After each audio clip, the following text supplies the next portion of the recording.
Good morning students. कैसे हैं आप सभी? होपफुली सभी अच्छे होंगे और अच्छे से पढ़ाई कर रहे होंगे। आज के इस हिस्ट्री के लेक्चर में चैप्टर नंबर 7 का लेक्चर नंबर 3 कवर करेंगे। चैप्टर नंबर 7 का नाम क्या था? Saudi Arabia the sandy desert. इस लेक्चर में ये बात करेंगे कि जो सऊदी अरबिया एक कंट्री है सेंट्रल मिडिल ईस्ट एशिया में, मिडिल ईस्ट में। तो इस कंट्री की क्लाइमेट कैसी है, सबसे पहले इसके बारे में बात करेंगे। और दूसरी बात ये करेंगे कि यहाँ के वेजिटेशन कौन कौन से टाइप के पाए जाते हैं। So let's begin. क्या लिखा हुआ है इसको पढ़ के हम आपको डिस्कस करते हैं। The climate of Saudi Arabia is extremely hot and dry.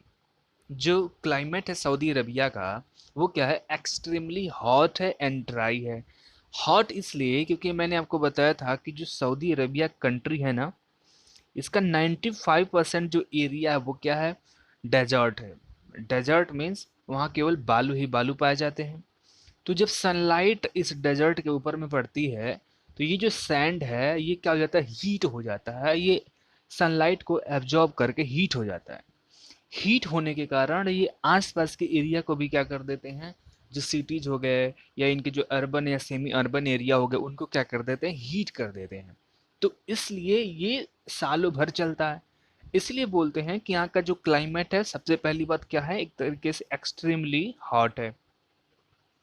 दूसरा जो वर्ड है ड्राई। ड्राई इन सेंस ये बोला गया है कि सऊदी अरब में बारिश जो है, रेनफॉल बहुत कम होती है। आप ये मान के चलो। वैसे तो डेजर्ट का डेफिनीशन ही यही होता है, मैंने आपको डिस्कस किया था प्रीवियस लेक्चर में, कि जिस भी एरिया में 25 सेंटीमीटर से अगर कम की रेनफॉल होती है तो उस एरिया को डेजर्ट जो है डिक्लेयर कर दिया जाता है। तो सिंपल सी बात है, चूंकि डेजर्ट एरिया है, यहाँ रेनफॉल बहुत कम होती है, इसलिए एरिया क्या होगा? ड्राई होगा, वेट नहीं होता है। ये समझ गए आप? There is hardly any rainfall. यहाँ बहुत कम ही मात्रा में कभी कभार जो है बारिश हो जाती है। The rays are very hot. The rays are, sunrays की बात हो रही है कि जो सनरेज होते हैं वेरी हॉट होते हैं। And nights are cool in summer. And night में, रात के समय में क्या होता है कि जो समर होता है यानी गर्मी का मौसम आता है, तो वो क्या होता है? समर में नाइट में ठंड लगती है और दिन का जो टाइम होता है बहुत हॉट होता है। सिंपल सा रीजन है, यहाँ पूरा का पूरा सैंड है, ठीक है। सनलाइट पड़ी, सनलाइट पड़ने के कारण पूरी तरीके से हीट होते हैं। अब हीट हो गए, ये क्या करते हैं कि इनके पास जो एनर्जी है वो आसपास के एरिया में डिस्ट्रीब्यूट करते हैं, तो उसके कारण जो है पूरी गर्मी होती है। रात के टाइम में क्या होता है? सूरज देवता होती नहीं है। सो इसके कारण से क्या होता है? इस सैंड के थ्रू जो भी हीट एब्जॉर्ब की जाती है ये धीरे धीरे रिलीज होने लगती है। तो ये क्या होने लगती है? रिलीज होके बाहर जाने लगती है और एटमॉस्फेयर से चली जाती है। और दिन के रात के टाइम में तो हमें सूरज की रोशनी भी नहीं मिलती, और जो हीट ये इन डेजर्ट्स ने कंज्यूम करके रखी थी वो भी बाहर हो जाती है। इसलिए जो वेदर है वो क्या हो जाता है? कूल हो जाता है, ठंडी लगने लगती है। यानी आप ये मान के चलो कि temperature near about 10 degree 12 degree हो जाता है। दिन के टाइम में 47 48 50 55 तक टेम्परेचर वहाँ पहुँच जाता है। ये बात हो गई किसकी? समर की। विंटर के देख लेते हैं। In winter days are cool. Winter में क्या होता है कि दिन के टाइम में, विंटर के टाइम में सपोज दैट आप कभी सऊदी अरबिया घूमने जा रहे हो, ठीक है ना? तो इंडिया में जो समर समर सीजन होता है कब स्टार्ट होता है? अप्रैल मई में स्टार्ट होता है, राइट? और ये चलेगा सितंबर तक। तो जब भी सितंबर तक चलता है, तो जब समर में आप जाओगे, कब से कब तक? मई से सितंबर के बीच में आप सऊदी अरबिया अगर घूमने जा रहे हो, तो आपको वहाँ पे जो दिन है, दिन के टाइम में बहुत ज़्यादा हॉट मिलेगा, और रात में हल्की फुल्की ठंड मिलती है, हल्का फुल्का कूल वेदर रहता है। लेकिन अगर वही आप विंटर में जाते हो, विंटर यानी अक्टूबर अभी चल रहा है, अक्टूबर से अगर आने वाली फेब तक, यानी 2020 के फरवरी तक, यानी किसी भी ईयर के आप अक्टूबर से लेके फरवरी तक अगर कहीं भी ट्रैवल करते हो सऊदी अरेबिया में बेसिकली, तो वहाँ पे जो विंटर का सीजन होगा, तो ये जो है डेज आर कूल। दिन के टाइम में आपको गर्मी नहीं फील होती है, हॉटनेस फील नहीं होगी। And nights are very cold, और रात के टाइम में बहुत ज़्यादा क्या होती है? ठंड लगती है। दिन में एवरेज टेम्परेचर रहेगा नियर अबाउट 27-28 डिग्री टेम्परेचर रहेगा, कि आपको पता ही नहीं लगेगा, कि आराम से स्वेट शर्ट पहन के बाहर निकल से घूमने घूमने जा सकते हैं, की शर्ट पहन के जा सकते हैं। लेकिन रात में थोड़ी सी बहुत ज़्यादा ठंड लगने लगती है। तो सिंपल सा वही लॉजिक है। एक तो सर्दी के दिनों में सनलाइट उतनी मिल नहीं पाती है, तो मिलेगी नहीं तो सैंड हीट होगा नहीं, हीट नहीं होगा तो हमें गर्मी लगेगी नहीं। रात के टाइम में क्या होगा कि हल्का फुल्का जो भी सैंड्स ने जो सैंड है उन्होंने अगर कुछ भी अब्जॉर्ब कर रखा है वो बाहर कर देते हैं, इसलिए बहुत ज़्यादा क्या होता है, ठंड लगने लगती है। अब एक और कंडीशन बनती है कि सपोज कि पूरा का पूरा तो डेजर्ट है, बहुत तेज हवा चलने लगेगी तो क्या होगा। सिंपल सा यही है ना कि यहाँ का जो सैंड पार्टिकल्स होंगे वो ऐसे उड़ते हुए किसी दूसरे जगह चले जाएंगे। इसको एक टर्म बोला जाता है, डस्ट स्टॉर्म बोलते हैं। आंधी तूफान आती है ना आपके वहाँ भी, तो वहाँ पे भी आंधी तूफान में जो डस्ट है, ये जो रेत है एक जगह से दूसरे जगह ट्रांसफर होती है। तो ये वहाँ पे डेजर्ट एरिया में कॉमन होता है।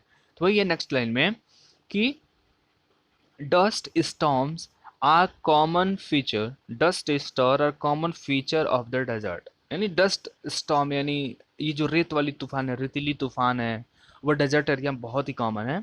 The sky become hazy, hazy hazy हो जाता है, थोड़ा सा धुंधला टाइप में, क्योंकि पूरा का पूरा क्या होगा, सैंडी एक जगह से दूसरे जगह जा रहे हैं, तो पूरा का पूरा जो स्काई है, आसमान है, वो हैजी टाइप में हो जाता है। Deserts are generally barren land, ये तो बात होगी क्लाइमेट की।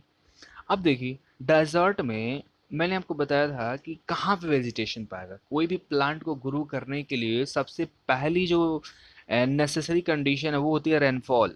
और जो लैंड है, राइट, वो थोड़ा सा फर्टाइल तो होना ही चाहिए, और फर्टाइल बनाने में हेल्प करती है रेनफॉल। तो डेजर्ट एरिया में तो रेनफॉल होती नहीं है, तो पूरी की पूरी ज़मीन जो होती है वो क्या होती है, बैरन होती है। बैरन मीन्स बंजर, अनफर्टाइल होती है, तो बैरन लैंड्स होती है। Only plants which can withstand hot and dry, इसीलिए चूंकि यहाँ की ज़मीनी बैरन लैंड है, तो यहाँ पे वही प्लांट उग सकते हैं जो हॉट एंड ड्राई, इस गर्मी में और इस सूखे मौसम में खड़े रह सके, केवल वही प्लांट यहाँ ग्रो कर सकते हैं। Conditions can grow here.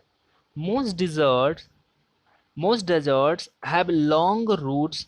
अब यहाँ पे एक तरीके से यानी वही प्लांट यहाँ ग्रो कर सकते हैं जो लंबे समय तक ऐसे क्या हो, एकदम खड़े रहें, और इस मौसम को, इस गर्मी को और इस बिन बरसात मौसम को झेल सकते हैं।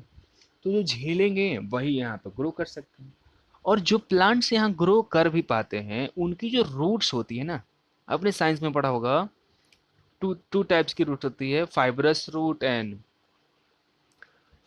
रूट और दूसरी वाली कौन सी होती है, एक और कोई होती है। तो ये जो रूट्स होती हैं इन प्लांट्स की, तो ये बहुत नीचे तक जाती हैं, ठीक है ना। तो बहुत जो है नीचे तक जाती है इसके रूट। तो वही प्लांट्स जिनके एक तो गर्मी झेल सकते हैं, बिना बरसात के उग सकते हैं, और दूसरी जिनकी जो रूट्स होते हैं बहुत लंबी होती है, वही यहाँ पे उग सकती हैं। Have long route which can use सब सॉयल वाटर। अब ये क्या कर सकते हैं, ये रूट्स भी इनकी जो बड़ी होती है उसके पीछे भी रीजन होता है। ये ज़मीन के अंदर में जो लैंड के अंदर बहुत नीचे तक इसलिए जाती हैं कि हो सकता है कि अंडर वाली जो लेयर्स हैं, ये तो अपर लेयर हो गई जहाँ पे ये डेजर्ट पाया जा रहा है, हो सकता है कि अगर नीचे जा रहे हैं नीचे जा रहे हैं तो जो सब सॉइल लेयर होगा वहाँ पे उनको कुछ वाटर मिल जाएगा। इस खोज में वो बहुत नीचे तक चली जाती हैं। These plants have thorns. This plants have thorns. Thorns का मतलब होता है क्या, कांटे। गुलाब का पौधा देखे ना, उसके उसका जो स्टेम होता है उस पर कांटे होते हैं। तो this plants have thorns instead of leaves. इनके पत्तों की जगह पे कांटे उगते हैं इसी वजह से, क्योंकि सिंपल सा लॉजिक है, पानी इनको मिलता नहीं है तो कहाँ से वो आखिर कर पाएंगे। तो जो इनके लीव्स होते हैं वो किस में, थॉर्न्स में कन्वर्ट हो जाते हैं। कैक्टस, एक प्लांट है cactus, are common plants in the desert. यहाँ पे कैक्टस कैक्टस नाम के बहुत ज़्यादा प्लांट्स आपको यहाँ मिल जाएंगे, छोटे होते हैं। Bushes and shrubs. Bushes and shrubs का मतलब होता है छोटी छोटी झाड़ियाँ। Are grown here. Trees are rare, rare का मतलब बहुत ही दुर्लभ, आपको ट्रीज देखने को नहीं मिलेगा। तो वैसे डेजर्ट एरिया में ऐसे कुछ कैक्टस के पौधे और कुछ थॉर्नी बसेस, ऐसे ऐसे जो झाड़ियाँ होती हैं छोटी छोटी, यही आपको मिलेंगी हर जगह। डेट प्लांट्स, खजूर का जो पेड़ है उसको डेट पाम्स बोलते हैं। Date palms grow in fertile places where, अब यहाँ पे जो है कुछ जगहों पे डेजर्ट में क्या होता है ना कि जो अंडरग्राउंड वाटर होता है वो ऊपर में आ जाता है। तो जब ऊपर आ जाता है तो उसको जो है हम ओएसिस बोलते हैं। क्या बोलते हैं? ओएसिस। जब भी डेजर्ट एरिया में अंडरग्राउंड वाटर, ये पूरा का पूरा डेजर्ट है, समझिए, ये पूरा का पूरा डेजर्ट है, राइट। और यहाँ से कहीं से भी ऐसे थोड़ा सा नीचे जमीन हो के यहाँ पे पानी आ गया ऊपर में, तो इसको क्या बोलते हैं? ओएसिस बोलेंगे। अब ये जो ओएसिस कंडीशन बनती है, ओएसिस स्ट्रक्चर, तो इसके आसपास की जो लैंड होती है ना ये थोड़ी सी फर्टाइल हमें दिखती है। तो जब फर्टाइल दिखेगी ये तो सिंपल सा लॉजिक है, यहाँ पे कोई प्लांट हम उगा सकते हैं। तो यहाँ पे जो है डेट प्लांट्स उगाए जाते हैं, खजूर के पेड़, डेट पाम्स के पेड़ उगाए जाते हैं। और ये कहाँ उगाया जा रहा है? जहाँ पे अंडरग्राउंड वाटर। तो वही है नेक्स्ट पैराग्राफ में कि date plants grown in a fertile place, ये डेट प्लांट्स वहीं ग्रो होते हैं फर्टाइल प्लेन्स में, वेयर द अंडरग्राउंड वाटर, जहाँ पे अंडरग्राउंड जो वाटर है, comes to the surface, such area called oasis. यानी जो ओएसिस ये पाई जा रही है, अंडरग्राउंड वाटर जो है सरफेस के ऊपर में आ गया और यहाँ पे थोड़ी सी पानी मिल जा रही है, तो यहाँ पे डेट प्लांट जो है सऊदी अरबिया के लोग उगा लेते हैं। यहाँ पे कुछ क्रॉप्स भी उगाई जा सकती हैं, क्योंकि किसी भी प्लांट को ग्रो करने के लिए थोड़ी सी रेनफॉल या वाटर तो, इरिगेशन जो फैसिलिटी वो तो होनी चाहिए। तो इसी ओएसिस के अराउंड में crops like wheat barley vegetables are grown here. तो क्रॉप्स में यहाँ पे व्हीट हो गया, बार्ली हो गया, बार्ली यानी बाजरा होता है, वेजिटेबल्स कुछ यहाँ पे उगाए जा सकते हैं। Permanent settlement are also found near an oasis. अब पूरे के पूरे डेजर्ट में तो लोग रहेंगे नहीं, डेजर्ट के बीचों बीच क्यों रहेंगे? वहां पे तो पीने के लिए पानी नहीं मिलेगा, ऊपर से इतनी गर्मी है कि आदमी मर जाए वैसे ही। तो इसलिए वहाँ लोग नहीं रहते हैं। तो यहाँ पे जहाँ पे ओएसिस पाई जाती है ना, तो ओएसिस के किनारे किनारे में यहाँ पे कुछ प्लांटेशंस भी हो गए, कुछ पेड़ भी उग गए, और चूंकि यहाँ पानी है परमानेंटली, इसीलिए यहाँ पे घर भी कुछ पाए जाते हैं। जो लोग हैं, जो ट्राइबल्स कम्युनिटी है यहाँ की, वो यहाँ रह लेती है, तो इसको बोलते हैं परमानेंट सेटलमेंट, कि यहाँ प्रॉपर एक अपना घर बना के यहाँ लोग जो है रह लेते हैं। अंडरस्टूड?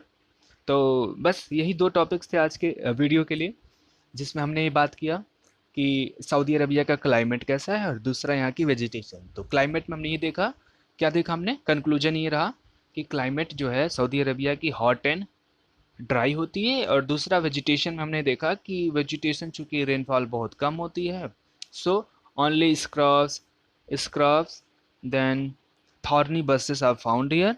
एंड देन जहाँ पे भी ओएसिस होती है, ओएसिस उस प्लेस को बोलते हैं जहाँ पे अंडरग्राउंड वाटर ऊपर में आ जाता है, वहाँ पे डेट पाम्स पाए जाते हैं और हल्की फुल्की परमानेंट सेटलमेंट्स पाई जाती है। आज के लिए इतना ही। Okay, thank you.